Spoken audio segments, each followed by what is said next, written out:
"Come in, all of you."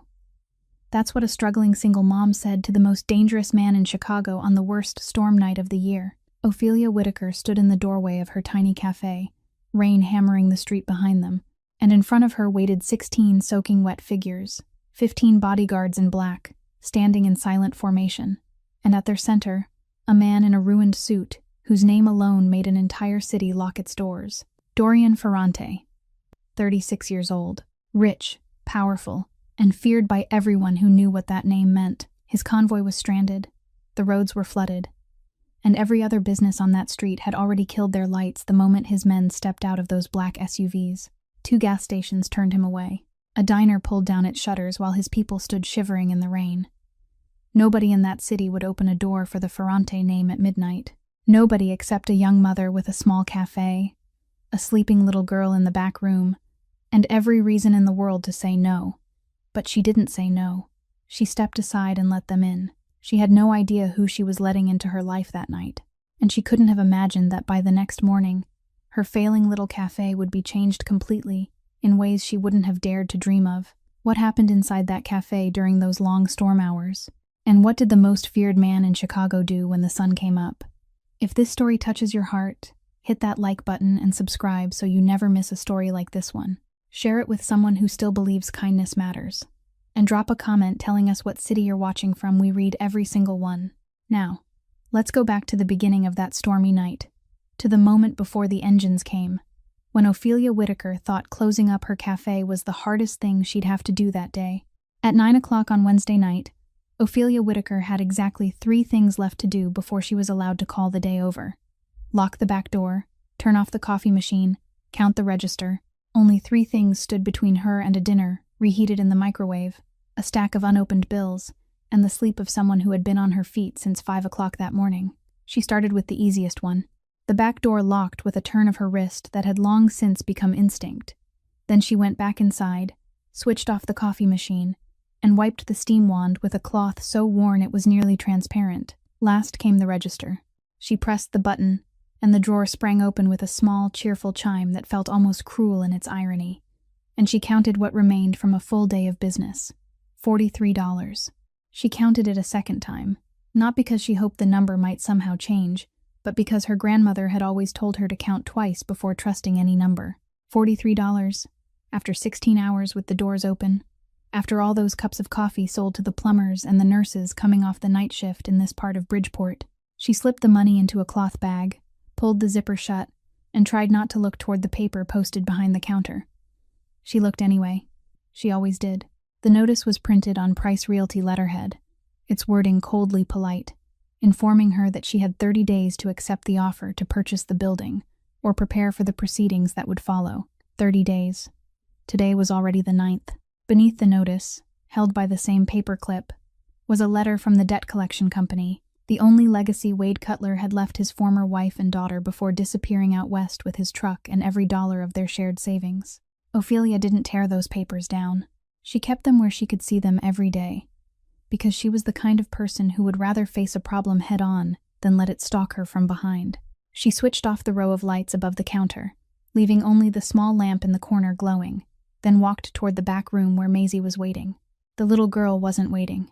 She had fallen asleep at some point, curled up on the old sofa pushed against the wall, her math workbook open across her lap, the pencil still resting loosely between her tiny fingers. The 4th problem was unfinished, the number written only halfway before trailing off, as though sleep had found her in the middle of an addition problem. Ophelia knelt beside her daughter, gently slipped the pencil from her hand, closed the workbook, and placed it on the table. She stood there for a moment, watching her little girl, 7 years old, her hair tangled from the sofa cushion, her long lashes casting shadows across her cheeks, sleeping so deeply that she didn't move at all when her mother took off her own coat and laid it over her. Maisie had been used to sleeping at the coffee shop since before she could walk, so used to it that this sofa was a bed to her, and this shop was a home. Ophelia brushed a strand of hair away from her forehead, then softly told the empty room that she needed only 5 more minutes, and once she had locked up, she would carry her out to the car. She walked back through the main room, passing the wall where a framed photograph had faded with age. In it, a silver-haired woman with her hair swept into a high bun stood behind this very counter, one hand resting on a gleaming brass coffee machine, her mouth curved into the smile Ophelia could still hear in her memory. Grandma Pearl, the woman who had named the shop, the woman who had built it, the woman everyone in the neighborhood had once simply called the old lady on the corner. Directly beneath the photograph hung a small blackboard, and written across it in the careful chalk lettering, Ophelia traced again, whenever the words began to fade, was the sentence her grandmother had left behind, along with the shop. The measure of a person's heart is how they treat someone who can never repay them. Ophelia had read those words thousands of times. Tonight, she read them once more, her gaze passing over them like a hand touching something familiar, then stepped toward the main light switch beside the front door. Outside, rain was pouring over Bridgeport, as though the sky owed the earth a debt it had finally come to repay. Water streamed down the window panes, and the streetlights blurred into trembling halos of yellow. She placed her hand on the switch, and at that exact moment, through the roar of the rain, she heard it. Engines. Not one vehicle, several of them, low and heavy, the powerful growl of large machines slowing down, tires cutting through the water as they entered her narrow street, drawing closer and closer, until one by one, they stopped directly in front of the coffee shop. She opened the door for them, and 16 drenched men crossed the threshold of Pearl's Corner one after another, carrying the chill of the storm into the lingering scent of coffee at the end of the day. The first thing that made Ophelia freeze wasn't their number. It was their order. No one shoved. No one stepped on another man's foot. No one raised his voice. They entered in a line, then separated into small groups along the walls as though they had rehearsed it beforehand. The wettest among them guided farther inside toward the warmth, while those still steady on their feet remained near the windows like a shield. No one pulled out a chair before looking at the man standing in the center of the room. He hadn't sat down. He stood there in a black suit, ruined by rainwater, his wet hair clinging to his forehead, and his eyes moved slowly around the shop in a way Ophelia had never seen in any customer before. Careful and deliberate, taking note of every door, every pane of glass, every passage, like a man reading a map rather than looking at a coffee shop. He didn't say a word to her. No thank you, no introduction, only the slightest nod, so faint it was almost nothing. Then he withdrew to the table in the farthest corner, where both the front and back doors were visible, and sat down, the largest man in the group, with shoulders as broad as a wardrobe and a head shaved smooth, didn't sit with anyone.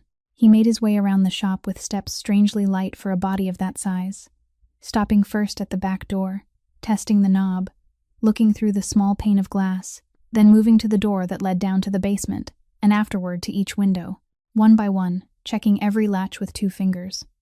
When he was finished, he chose a position between the front entrance and the corner table, stood there with his arms at his sides, and didn't move again.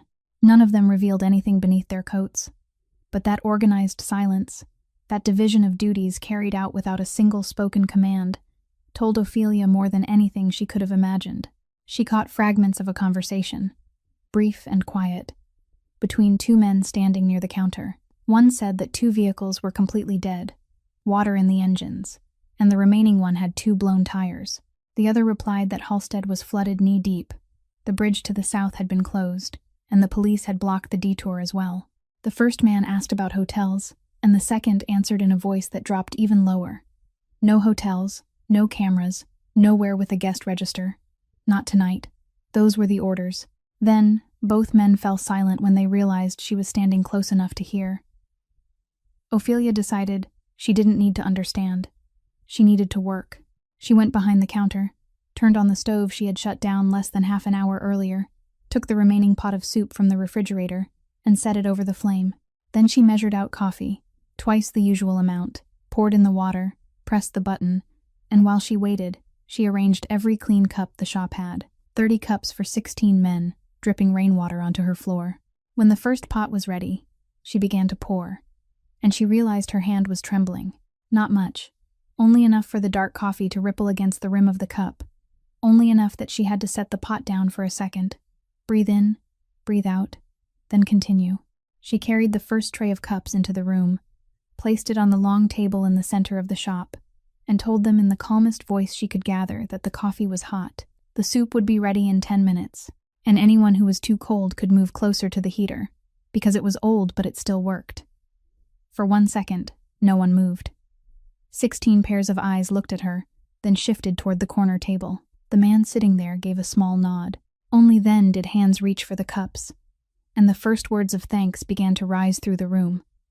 Low, rough, almost embarrassed, as though it had been a very long time since anyone had handed these men something without attaching a price to it. A woman separated herself from the group, standing straight, her hair tied neatly at the back of her neck, and came to the counter. She looked at the pot of soup, then at the stack of bowls, then at Ophelia, and asked in a voice touched by a foreign accent softened by the passing years whether she might take care of the kitchen, because Ophelia shouldn't have to serve this many people alone. Ophelia guarded to refuse out of the reflex of someone who had grown accustomed to doing everything herself. But the woman had already rolled up her sleeves, and there was such practiced ease in the gesture that any refusal became unnecessary. Ophelia nodded. In the corner of the room, a younger man lowered himself into a chair, his left arm already wrapped in bandages, the fabric soaked through with rain, while one of his companions quietly helped replace it with a dry roll taken from an inner pocket. No one explained. Ophelia didn't ask. She simply poured another cup of coffee, set it beside the injured man, and returned to the pot of soup, which had begun to send warmth and steam through the small kitchen. By the time half the pot of soup was gone, voices had begun to rise inside the shop. They didn't come all at once. They seeped in slowly, like the warmth from the old heater struggling in the corner, and strangely enough, the one who opened the way for them was the youngest man in the group.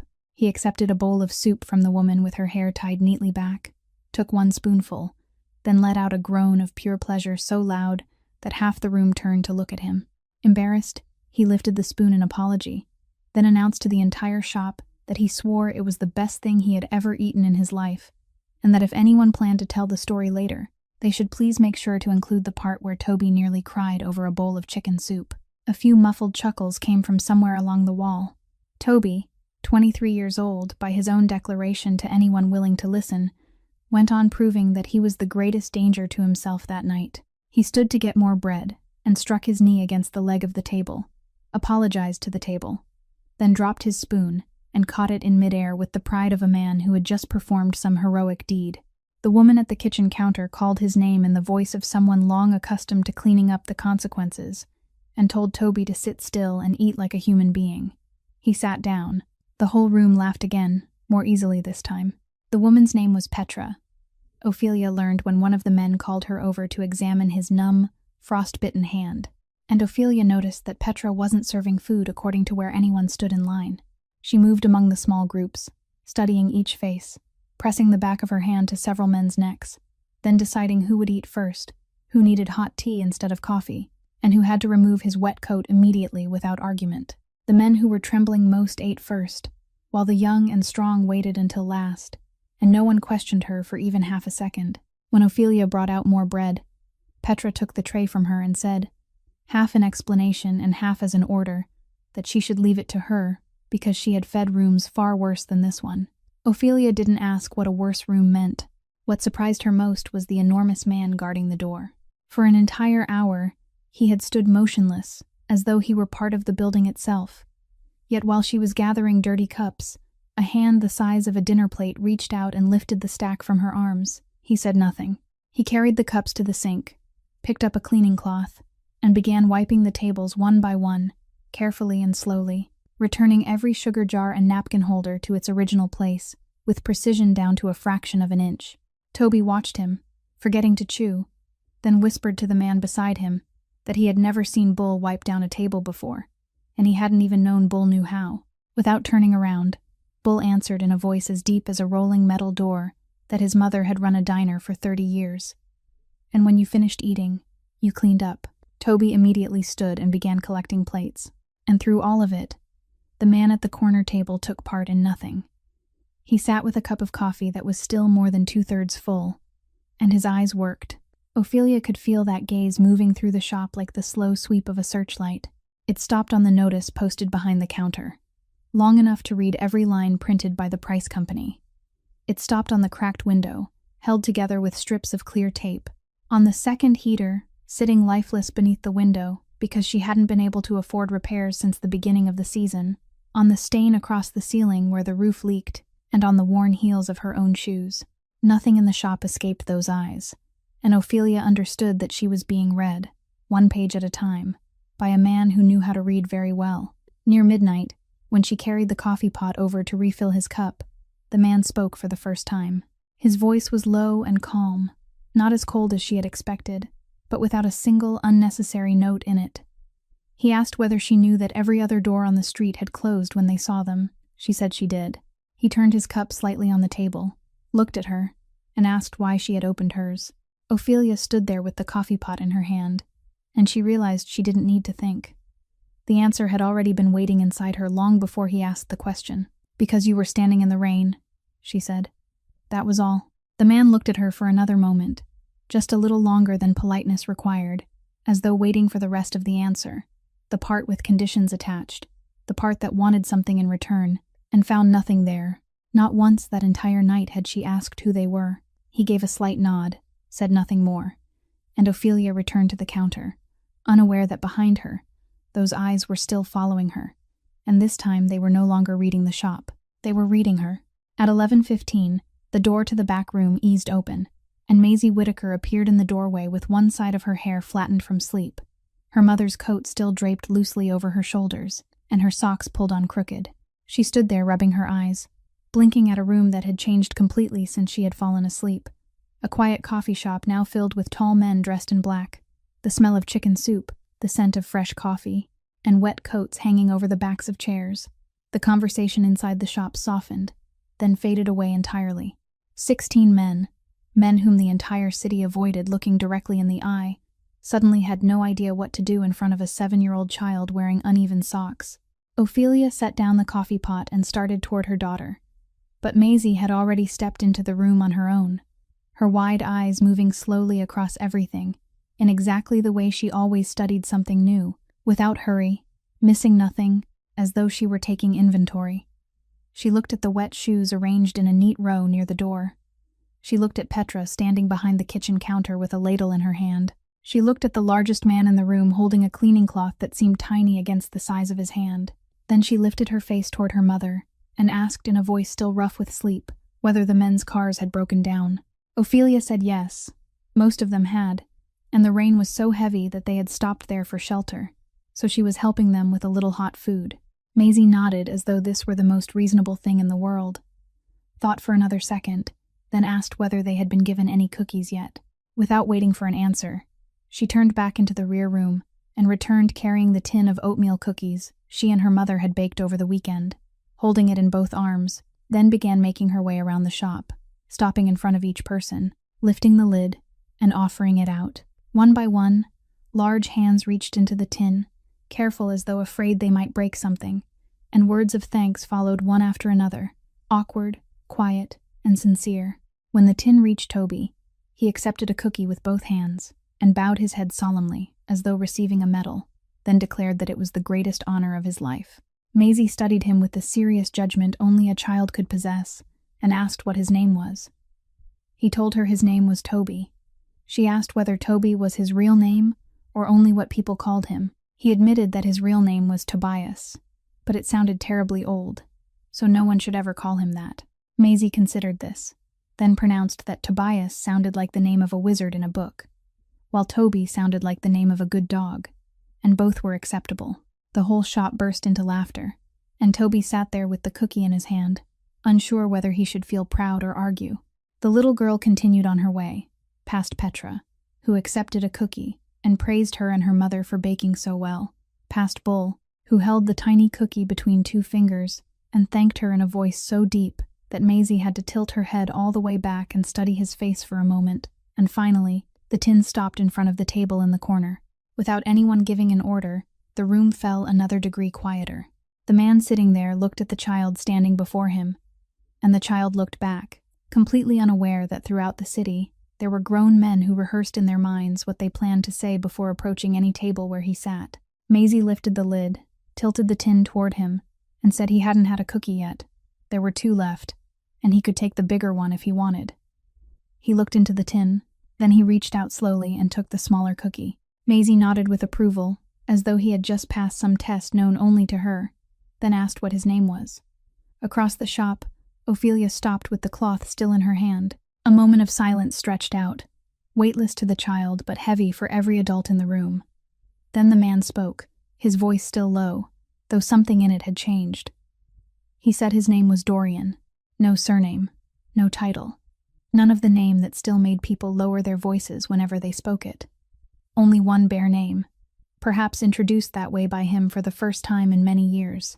Maisie said Dorian also sounded like a name from a book. Then, with the sudden generosity of a child, she placed the final cookie on the table beside his hand, told him to save it for any friend who hadn't received one, and walked back toward her mother. Near the counter, Bull stopped wiping the table. He looked toward the elderly, silver-haired man who had sat quietly near the window all night, the man the others called Mr. Aldo with a respect that required no explanation. And the two men exchanged a long, wordless glance, the look of people who had just witnessed something neither of them was ready to name. Maisie climbed onto the bench beside the heater, announced that she was only going to lie down for a little while, and fell asleep again in less than 3 minutes. A short time later, one of the men quietly left his seat, took the only dry coat remaining in his bag, and laid it over the little girl, carefully drawing the edge down to cover her crookedly socked feet, then returned to his place without saying a word to anyone. At the corner table, Dorian Ferrante sat looking at the small cookie in his hand for a long while, then ate it slowly, down to the final crumb. The remaining cookie, the one meant for any friend who hadn't received one, he wrapped in a clean paper napkin and slipped into the inside pocket of his suit jacket, close against his chest, in the place where people kept the things they had no intention of giving to anyone. At 2 o'clock in the morning, Pearl's Corner settled into a kind of silence it had never known before.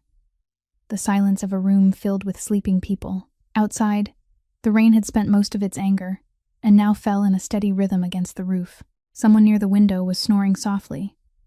Toby slept sitting up with his back against the wall, still clutching his empty cup as though he were afraid someone might take it away. Petra had turned down most of the burners, leaving only a small flame beneath the final pot of tea to keep it warm. Ophelia didn't sleep. She sat on the chair behind the counter, with both hands wrapped around a cup of tea, so exhausted that she had passed beyond the point of feeling sleepy, and that was when she realized the silver-haired man had somehow come to stand in front of the wall where the photograph hung. Mr. Aldo. 68 years old, if she had guessed correctly. Thin and straight-backed. The kind of man who grew old without bending beneath it. All night he had sat near the window, eating little, saying even less, simply watching, and now he was studying the photograph of Grandma Pearl with such concentration that Ophelia set down her cup and walked toward him. He heard her footsteps but didn't turn at once. In a voice slow and rough like old paper, he asked who the woman in the photograph was. "My grandmother," Ophelia answered. "Grandma Pearl. The shop was named after her." Mr. Aldo gave the faintest nod, his eyes still fixed on the photograph, then lifted one finger, not touching the glass, only pointing toward the brass coffee machine beside Grandma Pearl in the picture. The machine with its curving pipes and the small eagle cast into the top, and he asked about the machine. Ophelia was silent for a moment. "That was the Vittoria," she said. "My grandmother brought it here decades ago, back when the neighborhood was completely different. It came by ship and took almost 3 months to arrive. She said there wasn't another one like it anywhere in Chicago back then," Mr. Aldo asked, still in that same even voice. Where it was now. The question fell into the shop like a pebble dropped into a well, and Ophelia could hear its echo inside her chest. She could have given him a short answer. She had a dozen short answers, practiced over 3 years, answers that skimmed across the truth quickly enough that no one had time to see what lay beneath them. But the night had already been too long, and this man had asked in the voice of someone who truly wanted to know, and at the corner table, she knew without turning to look that Dorian was still awake and listening. "I sold it," she said. Her voice was even and flat, held steady by an effort she hoped no one could see. 3 years ago. My grandmother raised me from the time I was 9, after my mother died. She taught me everything right behind this counter. And when she passed away, she left me the shop, the name on the sign, and that machine." She paused and drew in a breath instead of taking a sip of tea. "Then my daughter got sick. Emergency surgery in the middle of the night. No insurance. My husband had just left, taking our savings with him and leaving debts in my name. The hospital couldn't wait, and I had exactly one thing in my life worth the amount they told me I had to pay. A collector named Harold Bishop offered a good price. He arrived in a white truck with 3 men to carry it out. They wrapped the machine in gray blankets, and I stood right here and signed the papers. The shop was so quiet that the changing rhythm of the rain on the roof could be heard. Mr. Aldo asked, gently, like a hand being placed on her shoulder, whether she had ever regretted it. No, Ophelia said, and this time her voice was stronger. My little girl is healthy. She's sleeping right over there with a kind stranger's coat covering her. I'd sell 100 more machines if I had to make that choice again. She looked up at the photograph, at the gleaming brass machine beneath her grandmother's hand. But that machine was the only thing left that still carried the smell of my grandmother's coffee. I know selling it was the right decision. Knowing that doesn't mean it stopped hurting. No one said anything. No words of comfort were offered, and Ophelia was grateful for that, because the people in this room seemed to understand that some stories weren't told, so the person telling them could be soothed. They were told simply so they could be set down once, among people who knew how to listen. She bent to pick up a cup someone had left on the floor, and when she straightened, she saw that Mr. Aldo still hadn't looked away from the photograph. He studied it for a long time, far longer than politeness required, in the way a person looked at something not to discover what it was, but to confirm something he already knew. His right hand closed lightly, then opened again. Then he said, almost to himself, Pearl, and stopped there, letting the name stand alone in the air for another second. A beautiful name. He wished her good night, though no one intended to sleep, then slowly returned to his chair near the window. Ophelia carried the cup back to the counter, telling herself that old men often looked at old photographs that way, that it meant nothing. But at the table in the corner, Dorian Ferrante had witnessed that look from beginning to end, and he, a man who had survived this long by knowing how to read the things other people left unspoken, gently set his cold coffee on the table and shifted his gaze from the old man to the photograph, then back to the old man again, with the expression of someone who had just seen the first piece move across a chessboard he hadn't even known existed. The rain stopped at around 6 o'clock in the morning, as suddenly as though someone had turned off a valve, and the first light of day slipped through the wet window panes, gray and clean, falling across 16 men as they woke one by one inside the small coffee shop in Bridgeport. They rose in the same way they had entered, orderly and sparing with words, one folding a borrowed blanket, another returning a chair to its exact place, another washing his own cup in the sink even after Petra told him to leave it there. Phones began vibrating somewhere inside coat pockets. Brief calls were answered with only a few words, and by a little before 7 o'clock, 2 tow trucks and 3 brand-new black SUVs were lined up outside the shop, their windshield wipers still sweeping away the final drops of rain. The floodwater had receded. The bridge to the south had reopened. The world outside was demanding their return. Ophelia boiled the last of the eggs in the kitchen and insisted that every man take one along with a slice of bread. And strangely enough, not one of them dared refuse, not even those who looked as though they had never once in their lives been told that refusal wasn't an option. Toby said goodbye to Maisie, who was eating breakfast on the bench, solemnly shook her hand, and told her that if she ever opened a cookie shop, he wanted to register as her very first customer, while Maisie replied that she would have to think about it, because the first customer needed to be someone serious. Bull placed the neatly folded cleaning cloth on the counter, like a soldier returning a piece of issued equipment. Petra took Ophelia's hand between both of hers and said nothing lengthy, only squeezed it very tightly.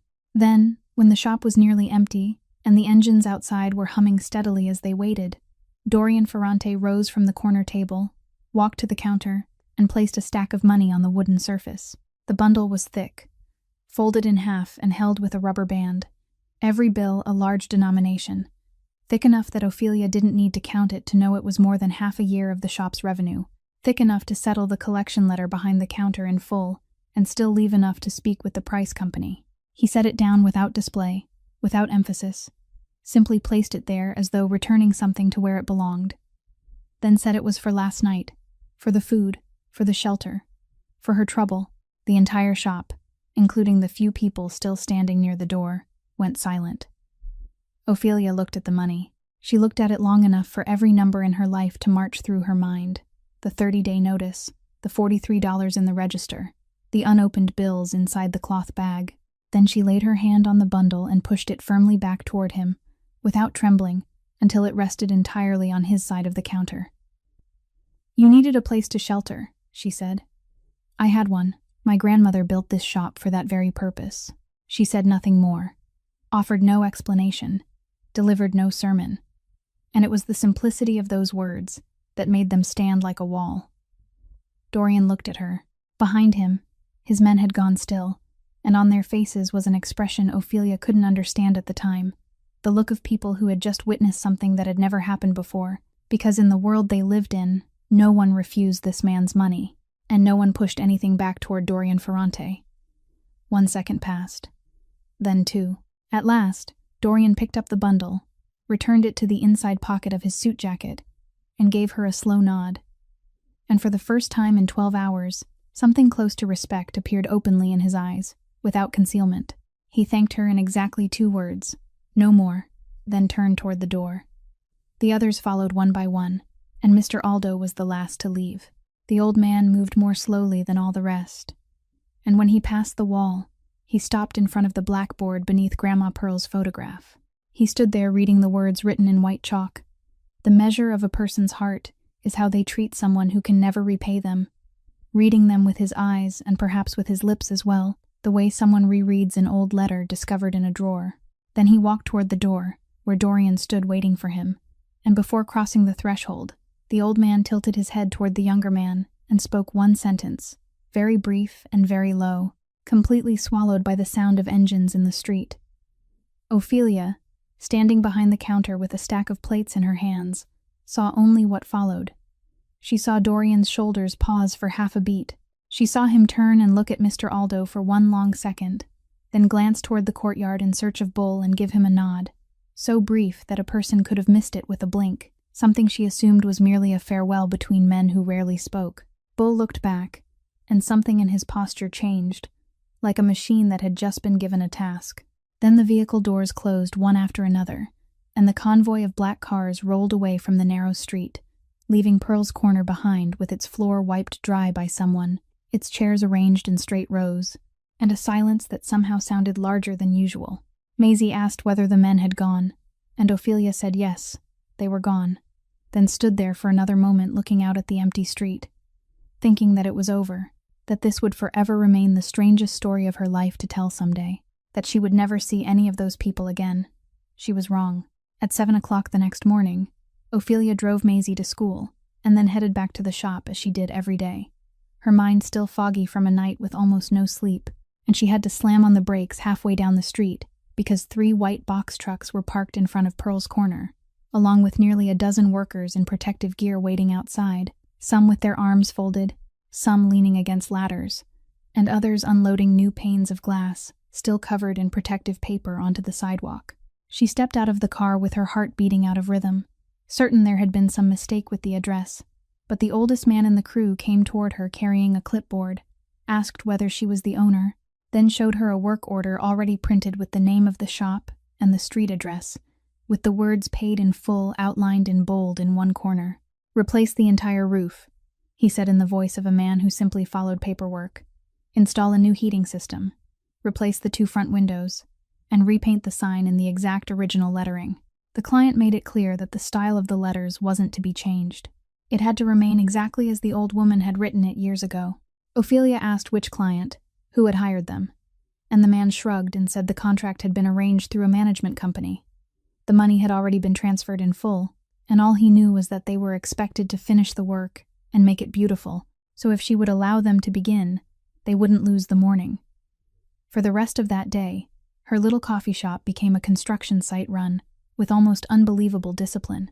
Workers climbed onto the roof and removed the rotting shingles one section at a time, the same roof she had kept from leaking with buckets and bowls through 2 winters. And by afternoon, the spreading stain on the ceiling, the mark she had looked up at every day as though it were another debt, had disappeared beneath a new ceiling painted a clean, flawless white. The cracked window, held together with clear tape, was lifted out with its entire frame and replaced by thick double-pane glass. And when the worker wiped away the last fingerprint, sunlight poured into the shop in a way Ophelia had forgotten it was capable of doing. The heater that had been dead since the beginning of the season was carried away, replaced by a new system so quiet that she had to press her hand against it before she believed it was running. And high above the sidewalk, 2 workers carefully repainted every letter on the Pearl's Corner sign, following the exact slanting strokes her grandmother had drawn by hand decades earlier, without missing a single curve. And that wasn't all. In the middle of the morning, a delivery truck pulled up, and the driver unloaded cardboard boxes printed with the name of a coffee importer Ophelia had only ever dared admire online: premium roasted beans, along with sugar, flour, milk, and everything a proper coffee shop needed. And when she waved her hands and insisted that she hadn't ordered any of it and couldn't possibly afford it, the driver checked his device again and showed her the screen. The shop's account had been prepaid for 6 months, with deliveries scheduled every week, and if she wanted to change any of the items, she only had to call. She stood there on the sidewalk amid the sound of hammers and saws and the smell of fresh paint, asking whether there was an invoice, and the driver handed her a printed sheet. There was no buyer's name, no business card, no telephone number, not even a signature. Only on the final line reserved for notes, where there should have been nothing, was a single sentence: payment for 1 bowl of soup. Ophelia read the words 3 times. She folded the invoice, slipped it into her coat pocket, and had to turn toward the street for a moment because her eyes were doing something she refused to let them do in front of that many strangers. That afternoon, after the workers had left and the newly restored shop still carried the scent of paint, she sat down intending to catch her breath, then remembered that today was the deadline the Price Company's law office had set for calling her back to finalize her answer about the building, the call that had kept her awake all week. The telephone remained silent. She waited until 4 o'clock, then 5. No one called. At last, she dialed the office herself, already bracing for the familiar, syrupy voice of the lawyer who never failed to remind her how many days she had left. But instead she received an answer from a receptionist who sounded as though she were reading from a prepared script, explaining that the file connected to her address had been temporarily placed on hold, that no new deadline had been established, and that they would contact her if further information became available. Thank you for calling. On hold. After 9 months of relentless letters, after bold 30-day deadlines, suddenly everything was on hold, brief and without explanation. Ophelia set the telephone down on the wooden counter, which someone had polished until it gleamed, and stood motionless in the middle of her shop for a very long time. All around her, everything was whole in the way she had dreamed of during those nights, spent adding up the books, the white ceiling, the clear glass, the warmth moving evenly beneath the floor, the sign outside carrying her grandmother's handwriting as though it had been made young again. This was a miracle, one half of her said, the half that wanted to kneel down in gratitude.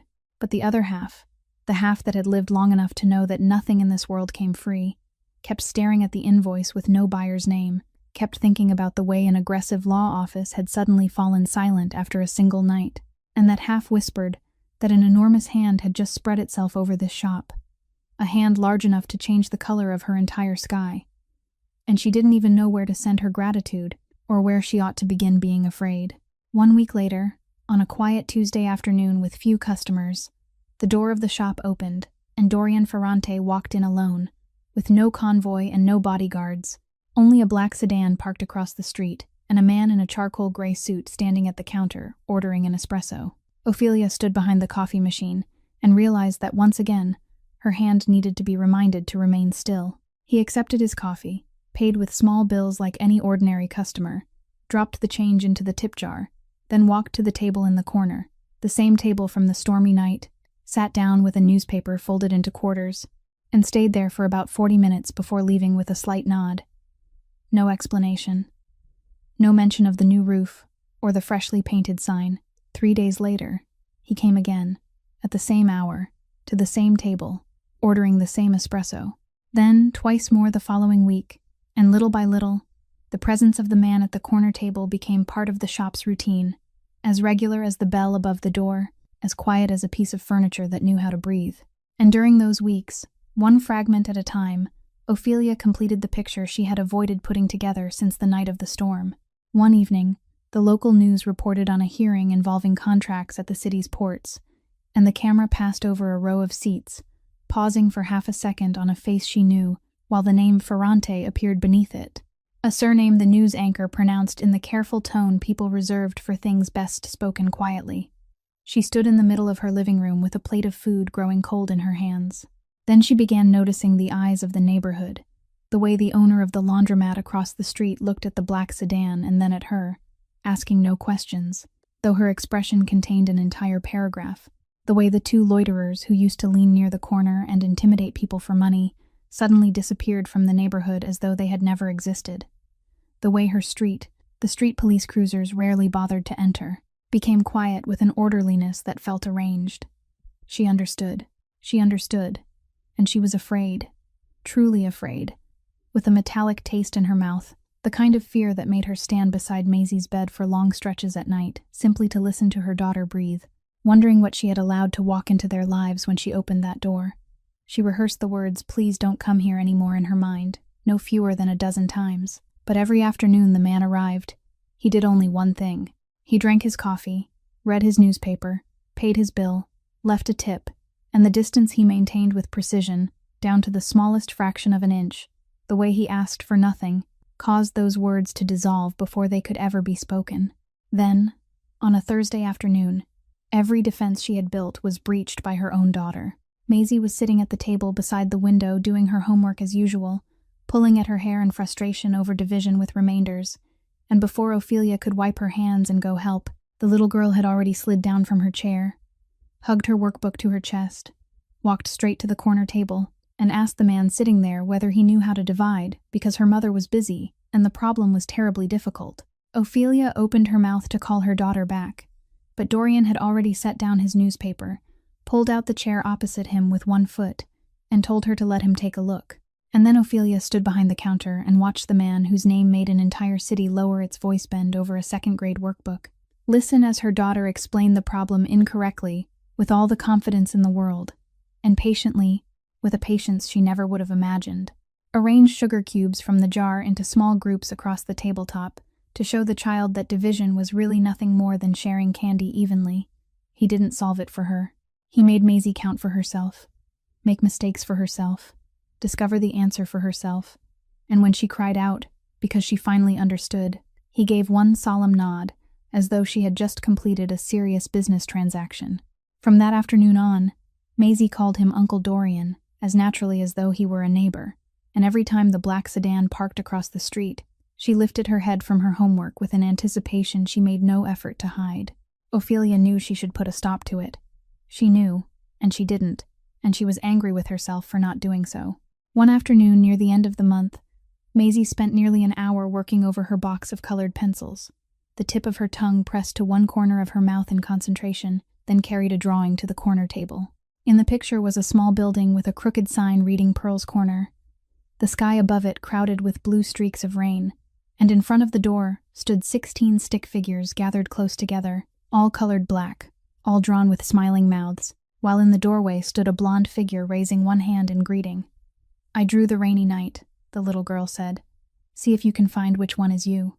Dorian took the drawing and studied it far longer than adults usually studied a child's picture, then pointed to the stick figure standing farthest away in the corner. Maisie cried out that he was right, and asked how he knew. He didn't answer that question. He folded the drawing carefully into quarters along precise creases, and slipped it into the inside pocket of his suit jacket over the left side of his chest, then said exactly 2 words to her, "Thank you," in a voice Ophelia, standing behind the counter pretending to polish a cup that had been dry for a long time, had never heard him use with anyone else.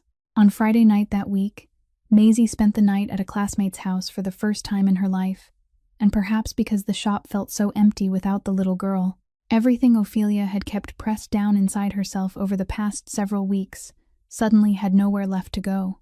At 9 o'clock, she turned the sign to closed, and when she looked back, the final customer was still sitting at the corner table with his second espresso gone cold. She stopped cleaning. She poured herself a glass of water, crossed the room, pulled out the chair opposite him, and sat down for the first time since the night of the storm. Dorian folded his newspaper without showing surprise, as though he had been waiting for this conversation for a long time and had only wondered why it had taken so long to arrive. Ophelia wrapped both hands around the glass to give them something to do, then asked without preamble what kind of man he was outside that door. He didn't ask what she meant. He didn't laugh it off, change the subject, or do any of the things men usually did when they were asked a question they didn't want to answer. He looked at her for a moment, and in that look she could see him deciding something. Then he said in a voice as flat as a weather report that he was the man this entire city feared. He let the words rest between them without decoration or apology, then added, "Except for the 2 people in this room." Ophelia could hear her heartbeat in her throat. She had wanted him to deny it. She realized that at that very moment, that through all those weeks, some part of her had been hoping for the day he would deny it, offer an explanation easy enough for her to believe, and with 3 seconds of honesty, he had taken that escape away from her. "So what people say is true?" she asked. "Some of it," he answered.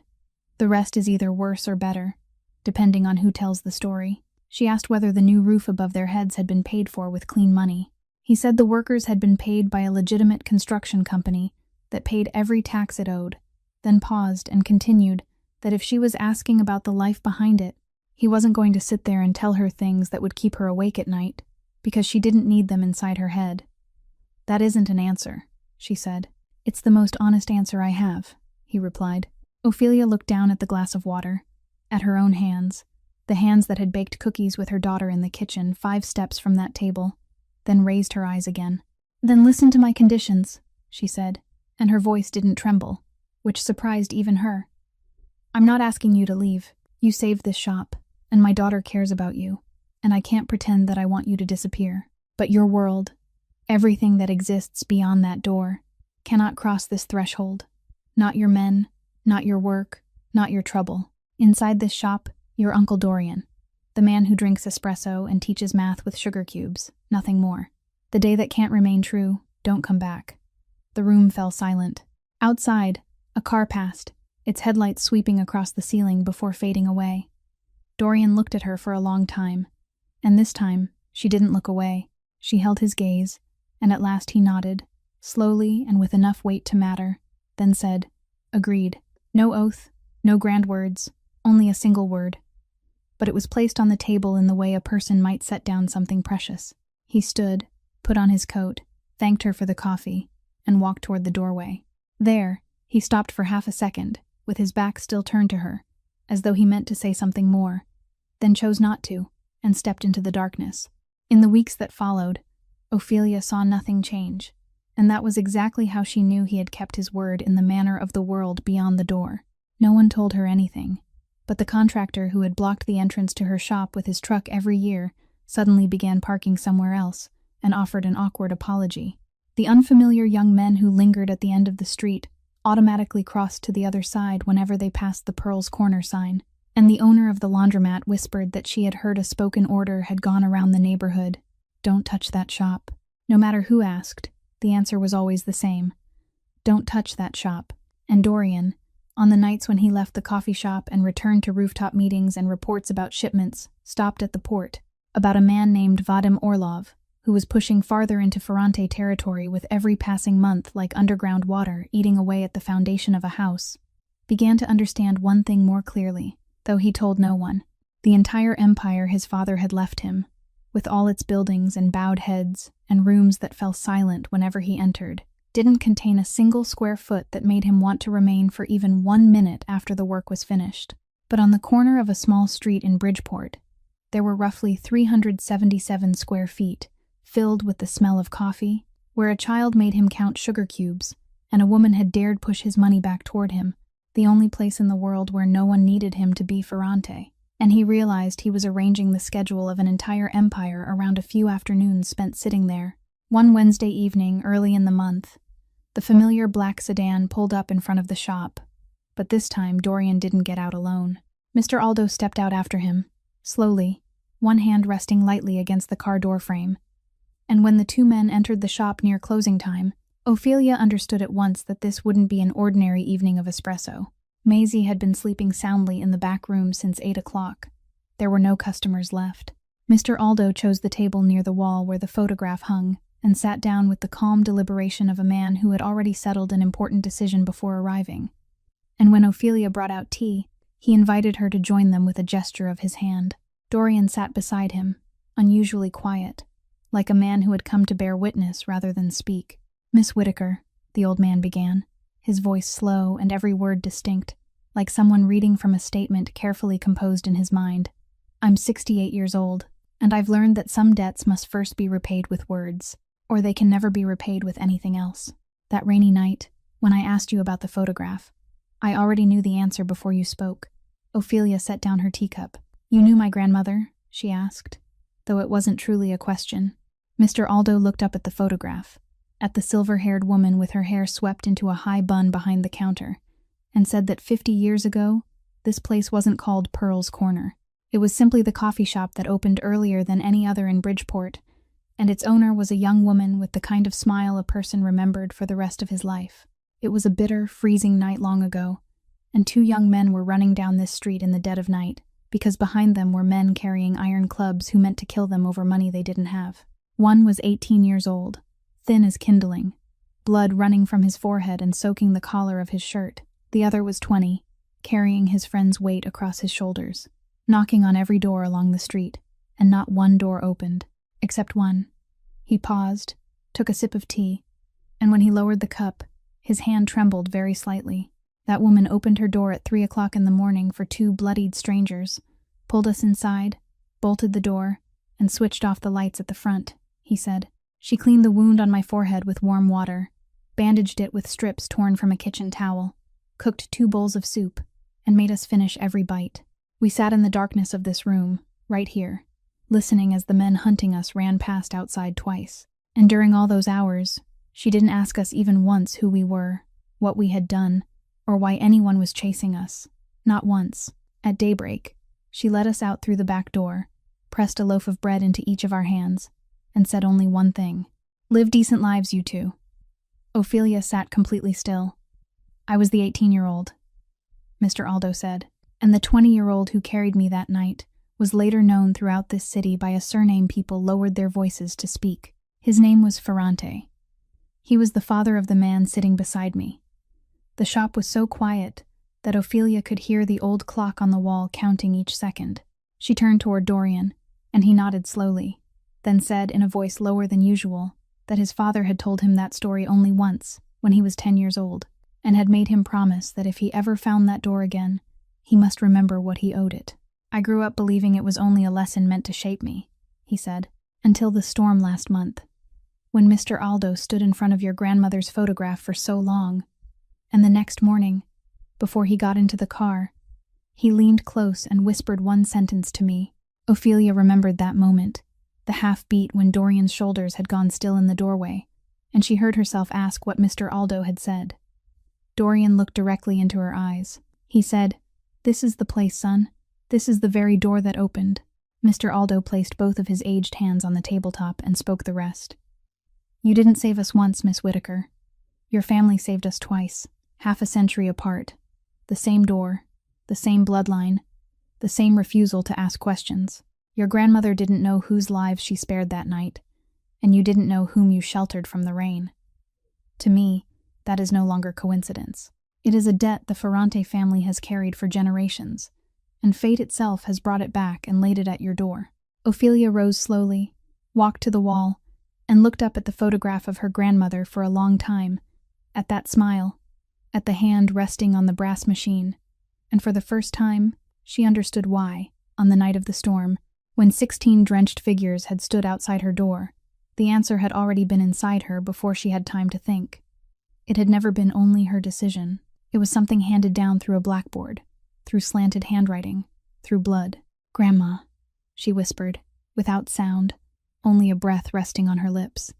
And behind her, 2 men from the world beyond the door sat in silence, bowing their heads before the photograph of a woman who had sold coffee. About 7.5 miles north of Pearl's Corner, in an office on the 21st floor overlooking the Chicago River, Gordon Price was relearning an old lesson about his place in the food chain. For weeks, the Bridgeport neighborhood had whispered that the Price Company had fallen silent because it feared the dark shadow cast over the little coffee shop, but the truth was far uglier than that. Price had never been the one making the decisions. For 9 months, he had been gathering every building along that block, not for his own investment portfolio, but for a client who paid cash through 3 layers of shell companies, a man with a heavy accent and pale eyes named Vadim Orlov, who needed rows of aging buildings, restaurants, laundromats, and streams of small cash flowing day and night to turn dirty money from the port into clean money backed by receipts. The entire Bridgeport row was nearly complete, held up by only one missing link, a coffee shop of roughly 377 square feet, owned by a single mother who refused to sell. And when Price reported that the file on the shop had to be placed on hold, that a spoken order had spread throughout the neighborhood warning everyone not to touch that place. Orlov didn't erupt in anger as Price had feared. Instead, he sat in silence for a very long time, then smiled. And that smile sent a colder chill down Price's spine than any rage could have. To Orlov, the information was pure gold. For years, he had searched for a crack in the Ferrante family's armor and found none. The heir didn't gamble, didn't use drugs, didn't chase women, didn't make mistakes. A fortress without windows. Yet now that fortress had drawn a protective circle around a tiny coffee shop with no value at all on the board. And in the world of men like Orlov, anything guarded with such unreasonable care had to be the heart. "Find your enemy's heart," he told his men in his native language, "and half the war is already won." He no longer needed to take the shop. He needed to send a letter. The letter was delivered at 3 o'clock on a Tuesday morning, while the Bridgeport street slept, and Pearl's Corner stood dark and empty, its doors locked as they were every night. No one was there. Ophelia was asleep in her apartment 4 blocks away, and in the next room, Maisie lay curled beneath her blanket with her one-eared teddy bear, unaware of anything. The fire alarm in the neighboring building began screaming at 3:17. The fire trucks arrived at 3:26, and by a little before 4 o'clock, it was all over. In both meanings of the phrase, Ophelia received the call at 4:10 from the laundromat owner's number, and the broken words forced their way through her sleep in a merciless order. "Fire. Your shop. They put it out. Come now." She sent Maisie to the downstairs neighbor with the first lie she had told in years of motherhood, saying that Mommy had something to take care of at the shop early, so she should go back to sleep, then drove 4 blocks in her pajamas with an overcoat thrown on top, and stopped before what remained of one corner of her life. The fire hadn't consumed the entire shop. The firefighters had arrived in time, and the commander, carrying the smell of smoke from head to toe, explained in a tired, even voice that the flames had started near the back entrance, that there were signs of an accelerant, that the investigation team would take over, and that she shouldn't go inside yet. She listened to everything, nodded in the proper places, and signed where she was told. Then, when the red trucks had pulled away and the sidewalk held only her and a strip of yellow plastic tape, Ophelia stepped across it and entered her shop. The rear corner, where the little kitchen had once filled the air with the smell of chicken soup on the night of the storm, was now a silent mass of black, the wooden shelves twisted and bowed, the stove warped out of shape, half the wall stained as though an enormous hand had smeared charcoal across it. Water from the fire hoses pooled over the floor, reflecting the streetlight that entered through the window. The front of the shop remained untouched, the tables and chairs still arranged in straight lines, the new white ceiling, the new glass, all those nameless gifts still standing there, helpless, and somehow their wholeness hurt her more than the burned ruin behind them. She crossed the room as though walking through a stranger's home, and stopped before the wall where the photograph hung. Grandma Pearl's picture remained in its old place, the frame unburned, the glass unbroken, but smoke had laid a thin gray film of soot across its surface, thick enough that her grandmother's smile had become only a blurred shape behind it, as though seen through fog. Ophelia raised the sleeve of her overcoat and began to wipe. She wiped slowly in small circles, from her grandmother's face down to her shoulder, down to the hand resting on the brass machine, wiping as though cleaning away that layer of soot could somehow return everything to the way it had been, and her hand kept moving, wiping again and again, even after the glass was clear, even after her grandmother's smile had fully reappeared and was looking down at her as it had looked down at the 9-year-old child she once was. Then, without knowing when it happened, Ophelia's knees touched the wet floor. Ophelia Whitaker, who had remained standing through a collapsed marriage, through collection letters, through the 30-day deadline, through everything, knelt in her grandmother's smoke-stained coffee shop beneath the gray light before dawn, her shoulders trembling, and for the first time in this entire story, she allowed herself to fall apart, alone, where no one could see her, especially not her daughter. Dorian arrived at 7 o'clock in the morning. There was no convoy, no sound, only the soft opening of the shop door and the sight of him standing there in the doorway, looking inside. Ophelia had risen long before. She had washed her face with cold water in the restroom that remained untouched, tied back her hair, and was now gathering pieces of burned shelving into a garbage bag, like someone who needed to keep her hands and feet busy so her mind wouldn't begin to think. She heard the door, turned, and saw him. He didn't ask whether she was all right. He crossed the room slowly, his eyes passing over the part of the shop that remained intact, before stopping for a long time on the blackened corner of the kitchen, the stained wall, and the pool of water reflecting the morning light.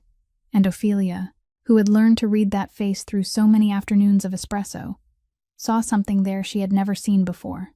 It wasn't anger. Anger she could have endured.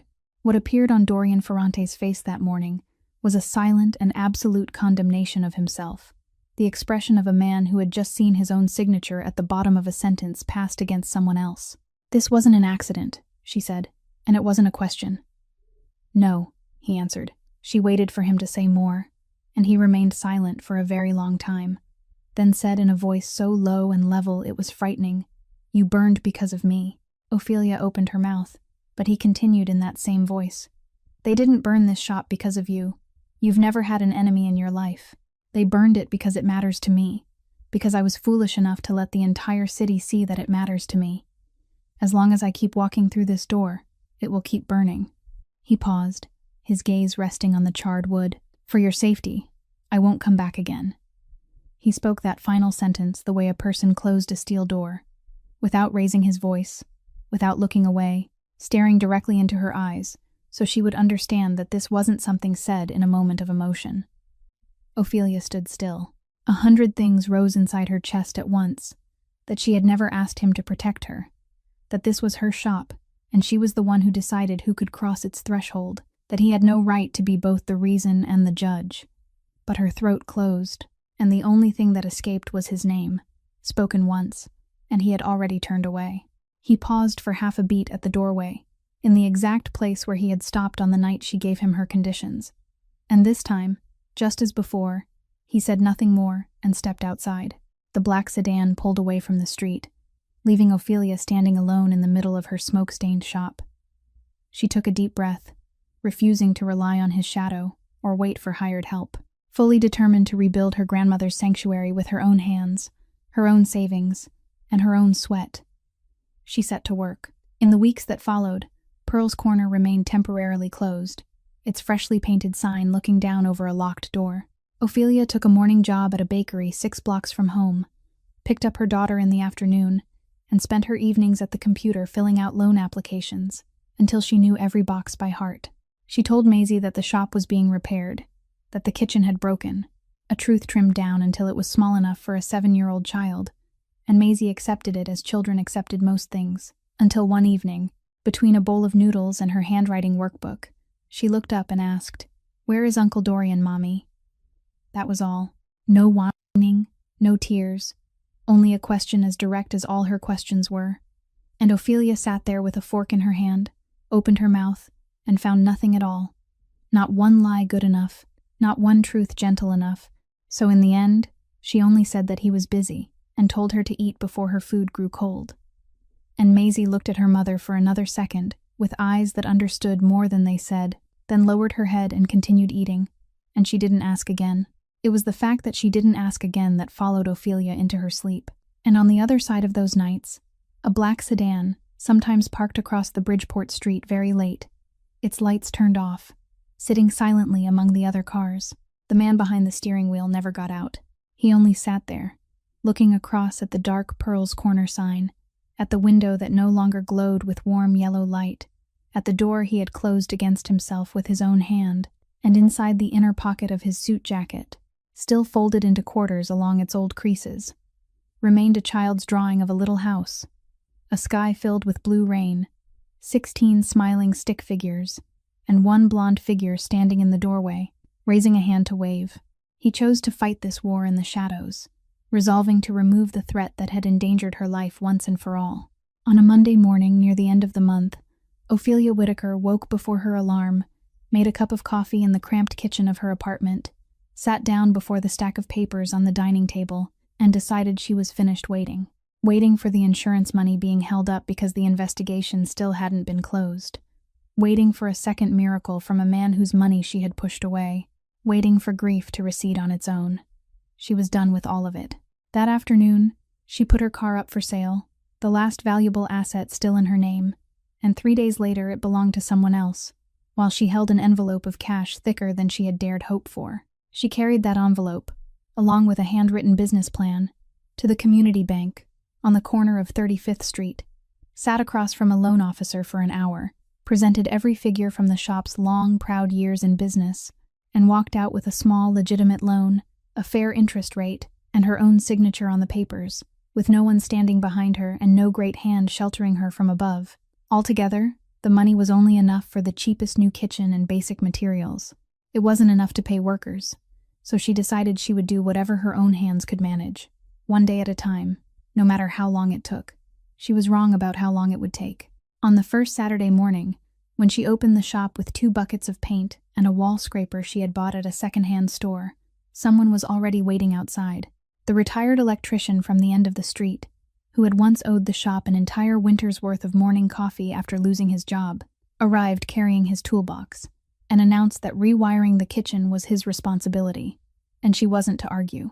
Then the husband and wife who owned the auto repair shop came with a floor sander. Then, the college student who always studied in the corner of the shop during exams arrived with 3 friends and 4 paintbrushes.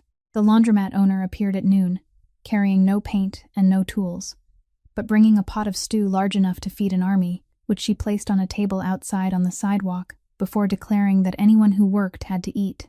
For 2 weeks, Pearl's Corner rang with voices in a way it never had before, and Ophelia realized something that forced her to step behind the building for a while, until her eyes were dry again.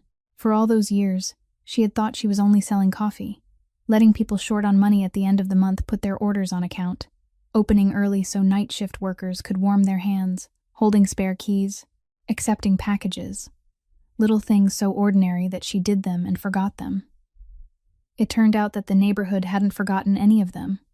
Not one person accepted $1 in wages. The only one who offered anything close to an explanation was the electrician, when Ophelia tried to push money into his coat pocket, and he brushed her hand away. Without looking up from the fuse box, he said that her grandmother had let him eat on credit through one bitter, unforgettable winter years ago, so by his calculations he was still paying off his debt, and she shouldn't ruin his bookkeeping. On the day the shop reopened, Maisie wrote the words, "We're back" in colored chalk, on the small board outside the door, and the first morning's crowd was so large that Ophelia had to make coffee with both hands, just as she had when Grandma Pearl still stood behind the counter. The new kitchen was smaller, the equipment cheaper, and the back corner wall still showed a darker shadow beneath the fresh paint, if anyone looked closely. But the shop was alive through clean money and her own sweat, and the hands of an entire street. And every time Ophelia passed the blackboard beneath her grandmother's photograph, the chalked words seemed to look back at her, no longer as a lesson, but as a confirmation. During those same weeks, the city beyond the door was moving in ways Bridgeport heard only as echoes. People whispered in the barber shop that the Ferrante family was cleaning up something large, that meetings were lasting through the night near the port, that several familiar names in that world had vanished from the city without saying goodbye, and that the Russians' men down by the docks had recently begun looking over their shoulders wherever they went. No one knew anything for certain. Ophelia listened to those fragments drift across the counter, as though hearing weather reports from a distant country, and reminded herself that none of it concerned her anymore, though at night there were moments when her hand lingered on the light switch longer than necessary. Then, on a Thursday afternoon, as she was turning the chairs upside down on the tables before closing, she looked through the window and saw him, Gordon Price, in the flesh, appearing on that street for the first time instead of hiding behind company letterhead, stood across the road in an expensive wool coat, with both hands in his pockets, staring at Pearl's Corner. He didn't cross the street. He didn't nod in greeting. He only stood there and watched, slowly and carefully, from the sign to the darkened windows, to the small wooden chalkboard hanging near the entrance, with the gaze of a man taking inventory of property. Then he checked his watch, turned away, and disappeared around the corner. Ophelia stood in the middle of the shop with a chair still in her hands, and that familiar metallic feeling, the one she had thought she had left behind in the ashes of the old kitchen, slowly began to rise again. 3 days later, during the dead hour around noon on a Tuesday, after the last customer of the morning had left and Maisie was sitting in her classroom about 2.5 miles away, the door of Pearl's Corner opened, and before Ophelia could clearly see their faces, she knew that the 3 men entering the shop hadn't come for coffee. The 2 men behind stopped beside the entrance, and one of them turned the sign to closed, with 2 practiced fingers. The man in front walked straight to the counter, removing his leather gloves one finger at a time, and Ophelia recognized those pale eyes from the fragments of description that had drifted across her counter during the past several weeks, though she had never seen him before. Vadim Orlov didn't introduce himself. He considered it self-evident that she knew who he was, and the frightening thing was that he was right. He placed a thin stack of papers bound in a blue cover on the counter, turned it neatly so it faced her, then set a black fountain pen beside it, his movements slow and orderly like those of a notary, and it was that very orderliness that made the air inside the shop turn thick. "Transfer agreement," he said, his heavy accent grinding against the consonants. 1.5 times market value. Funds transferred today. You sign the last page. Ophelia didn't touch the papers. He watched her for a moment, then continued without raising his voice, and because of that, every word fell like a stone dropped into water. "I'm a patient man, Miss Whitaker, but last time it was only one corner of the kitchen. Next time," he said, tilting his head slightly toward the shop, "it won't stop at one corner." Beneath the counter, Ophelia's hand was trembling. She knew it clearly. She could feel every tremor traveling up toward her elbow. But when she opened her mouth, her voice came out straight and whole, as though it belonged to someone steadier than she was, or to a woman who had stood behind this very counter half a century earlier. "My grandmother opened this shop to people who were being hunted," she said, looking directly into those pale eyes. "I won't close it because of the hunter." Something passed briefly across Orlov's face, not quite anger, closer to the curiosity of a cat watching prey that refused to run, and he pushed the pen another inch toward her. And at that exact moment, the back door of the shop opened. There was no crash of a door being kicked in, no shouted warning, only the soft creak of hinges, then footsteps, and Dorian Ferrante entered the shop with Bull following behind him like a wall that had learned to move. The two men by the front entrance froze. Their hands began to move, then stopped halfway when Bull merely looked at them, and the entire shop fell into a silence stretched as tight as the skin of a drum. Dorian didn't look at Ophelia. He walked to the counter, stopped exactly an arm's length from Orlov, and placed a file on the wooden surface beside the blue-covered agreement, 3 times as thick, bound in gray, its corners curled from being read so often. He turned it neatly toward Orlov, repeating every movement the man had just made with Ophelia, a polite and merciless imitation. "Open it," he said. Orlov didn't. His pale eyes moved over the unmarked cover, then his fingers lifted one corner of the file, one page, then another, and Ophelia, standing behind the counter, saw something she had believed she would never witness. She saw the color literally drain from a man's face. "Gordon Price's records," Dorian said, his voice as even as though he were reading a menu. 9 months of property purchases in Bridgeport, 3 layers of shell companies, every stream of money from the port flowing through every name, every signature. "I have the originals." He paused, allowing the clock on the wall to count out 3 full seconds, then finished. "Copies have been sitting on the desk of the FBI's Chicago office since 6 o'clock this morning, along with the name of a witness who has become extremely cooperative. You know Price. He has just discovered that he fears prison more than he fears you." Orlov stood motionless. No one inside the shop moved. Then Dorian leaned forward half an inch, just enough to make the next words belong only to him, though the room was so quiet that Ophelia still heard every one of them. "Touch this shop one more time, and what burns will be the 20-year RICO sentence waiting for you, and I'll stand outside and watch it burn to the ground." Time inside the shop seemed to tighten beneath an invisible hand. Orlov looked at the gray file, then at Dorian. His pale eyes swept across Ophelia one final time, and there was no cat left in that gaze now, only a man calculating the nearest way out. He closed the blue-covered agreement, picked it up with the fountain pen, and returned both to the inside pocket of his coat with the same precise orderliness with which he had taken them out, as though clearing away a ruined game of chess.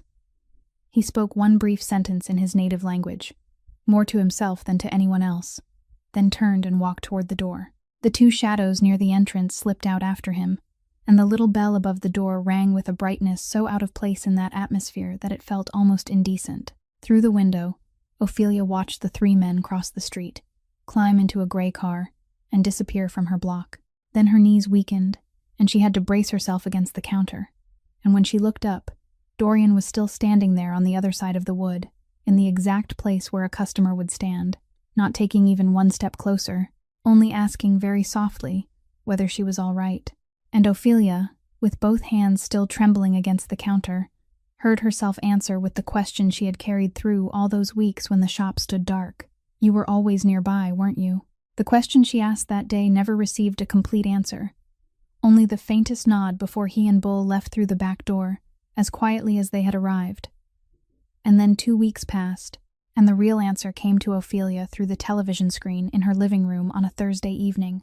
The 9 o'clock news opened with aerial footage of federal vehicles crowding the street outside an office building by the river and a warehouse complex near the port, while the anchor read 2 names she knew far too well: Gordon Price, 55 years old, a real estate businessman, and Vadim Orlov, 48, accused of leading a federal money laundering operation, facing dozens of charges after a coordinated investigation lasting several months, with more arrests expected to follow. Ophelia remained seated for a long time after the broadcast had moved on to the weather forecast, and in the next room, Maisie was reading a comic book, knowing nothing and needing to know nothing. Outside, Bridgeport absorbed the news in its own way. The barber shop and laundromat whispered about it all week, and in the deeper levels of the city, where news didn't travel through television screens but through brief telephone calls, people drew their own conclusion.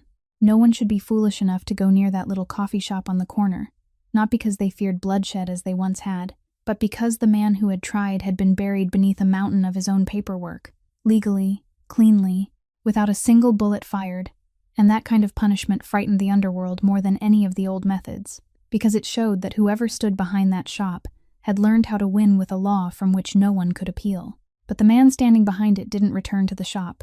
He didn't come on the crowded day it reopened. He didn't come on the day Maisie added the word forever after "we're back" on the chalkboard. Strangers sat at the corner table, and Ophelia caught herself looking toward it more often than she wanted to admit. What she didn't know was that across the city, in an office high above the streets where stacks of transfer documents were steadily growing, Dorian Ferrante was dismantling his father's legacy one piece at a time, selling off the businesses that could never be made clean, folding those that could into tax-paying companies, signing papers that made the family's elderly advisors remove their glasses and wipe the lenses after reading them. And whenever Bull asked whether he was certain, Dorian gave only one answer: "I won't bring the old world to that doorway ever again." He believed he had lost the right to cross that threshold on the night the kitchen corner burned, and no document could sign that right back into his hands. And there was something else Ophelia didn't know, something that had been moving beneath the surface of this entire story since the morning after the storm. The nod Dorian gave Bull in the doorway that day, the nod so brief she mistook it for a farewell, had never been a farewell. It was an order, given immediately after Mr. Aldo leaned close and whispered about the door that had opened 50 years earlier, and it contained only 4 words: "Find that coffee machine." Bull began that very week. The name Harold Bishop led to a mansion in the northern suburbs, where the butler explained that his employer had sold off most of his collection long ago, and that the brass coffee machine had been included in an auction lot sent to Milwaukee 18 months earlier. From Milwaukee, the trail shattered into 9 dead ends spread across 3 states, illegible handwritten invoices, an antiques dealer who had died, a warehouse that had changed ownership 3 times, and telephone calls that ended with the same answers: "I don't remember. I don't know. Don't call again. Someone else might have stopped." But the order had no expiration date. So on a rainy day the previous month, Toby, 23 years old and seemingly incapable of growing tired, drove 6 hours to a closed auction house outside Milwaukee, persuaded the elderly manager to let him into the basement archive, and spent 2 full days among damp cardboard boxes, turning every paper receipt by hand until he found a faded line of ink listing an item: Italian coffee machine, brass, heavily damaged, sold to a private restoration workshop, followed by a name and an address all the way in Seattle. Gus Barlow. The first call to the workshop was made that same evening, and when the old man on the other end heard the description of the curving pipes and the small eagle cast into the top of the machine, he fell silent for a long time, then said in the voice of someone who had been waiting years to be asked about it, "Hold on, let me go take a look," followed by the sound of footsteps, the opening of a storage door, and when his voice returned, he asked only one question: "Who are you people? And why are you looking for this old lady?" On Saturday morning 2 weeks later, in the middle of the busiest hour, a small faded blue truck pulled up in front of Pearl's Corner, and from the driver's seat stepped an old man with white hair wearing a plaid flannel shirt, while from the passenger side jumped a face, Ophelia recognized immediately, despite the months that had passed, Toby, grinning from ear to ear and waving at her through the window as though greeting family. She went to open the door with a cleaning cloth still draped over her shoulder, and before she could ask anything, the old man extended his hand and introduced himself as Gus Barlow, a restorer from Seattle, apologizing for arriving without warning but saying that some deliveries shouldn't be announced beforehand. Then the two men opened the back of the truck, loosened the straps, and carried down onto the sidewalk a crate as tall as a man's chest, wrapped in gray moving blankets and secured with broad bands. The customers inside began turning to look. Maisie squeezed her way out to stand beside her mother, and when the final gray blanket fell away, the Bridgeport street on that Saturday morning suddenly became completely silent. The Vittoria stood there beneath the sunlight, made of brass, gleaming like a musical instrument, its curved pipes exactly as they appeared in the photograph on the wall, the small eagle spreading its wings at the top, and Ophelia stood motionless on the sidewalk, unaware of when the cloth had slipped from her shoulder. Mr. Barlow rested one hand against the side of the machine as though placing it on the shoulder of an old friend, and said that he had kept the old lady in his workshop for nearly a year and a half, having bought her in Milwaukee in a condition most people would have called scrap metal, and though the restoration had been finished long ago, he hadn't been able to bring himself to sell her, almost as though he had known he was holding her for someone. He pointed to a faint, long scratch along the machine's left side near the handle. "I left this mark untouched," he said. "The machine knows its own history. It doesn't need to be erased." Then he reached into the breast pocket of his shirt, took out an envelope, handed it to her, and said that what was inside would explain more clearly than he could. Ophelia opened the envelope right there on the sidewalk, surrounded by customers who had spilled out through the doorway, and began to read. The letter was handwritten in the careful script of an old man and told of a telephone call months earlier, asking about a brass machine with an eagle on top, of the people who had followed the old lady's trail through 3 states and 9 dead ends, of a young man who had spent 2 days in a basement turning over every paper receipt by hand, and of how it had all begun, according to what they had told him, with a single nod on a stormy night in Chicago. No names were written anywhere in the letter. None were needed. Ophelia reached the final line, and the hands holding the letter slowly rose until she covered her face with it, and with her palms, her shoulders going still there in her grandmother's shop, before her grandmother's machine, while no one in the crowd said a word. Maisie was the one who saw him first. The little girl was standing beside the machine when her eyes caught a familiar figure across the street, where the black sedan had been parked for who knew how long, and the man in the charcoal gray suit had already crossed the road but had stopped at the shop's threshold, on the exact stone where her mother had once stood on the night of the storm, standing there without stepping inside, his hands resting at his sides like a man who wasn't certain he was allowed to enter. Maisie saw nothing complicated about any of it. She ran outside, took that large hand in both of hers, and pulled, saying loudly enough for the whole shop to hear, "Why are you standing outside? Uncle Dorian, come in. Mommy is about to make coffee with Great-Grandma Pearl's machine." And Dorian Ferrante, the man before whom no door in the city dared remain closed, allowed a 7-year-old child to lead him across the threshold of a coffee shop. Ophelia lifted her eyes to him through the tears still gathered there. For a while, no one spoke. Then she turned away, not to hide her face, but toward the machine, scooped freshly ground coffee, pressed it down, locked the handle into place, and performed each movement her grandmother had taught her 20 years earlier, with hands that were trembling, and beneath her touch, the Vittoria awakened with a sigh of steam that everyone in the shop could hear, and the first stream of espresso in 3 years flowed into a white cup, rich and slow. She placed that cup in front of Dorian. He looked at it, then at her, and said softly, "I didn't come back to ask for anything. I only wanted to see it return to where it belonged." She shook her head, a tired and steady movement, then said, "I never needed you to be perfect, Dorian. I only needed to know which side of the door you chose to stand on." He remained silent for a long time. Then he told her, briefly and without embellishment, about the transfer documents, the businesses he had sold, the companies that now paid taxes, and the clean road he was leading the Ferrante name onto one step at a time. "My father owed this shop his life," he said at last, his eyes never leaving hers. "I owe it a different life, and I came here to begin repaying that debt."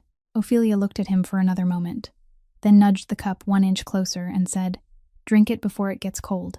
And inside that small coffee shop crowded with people on that Saturday morning, beneath the photograph of a woman smiling beside her brass machine.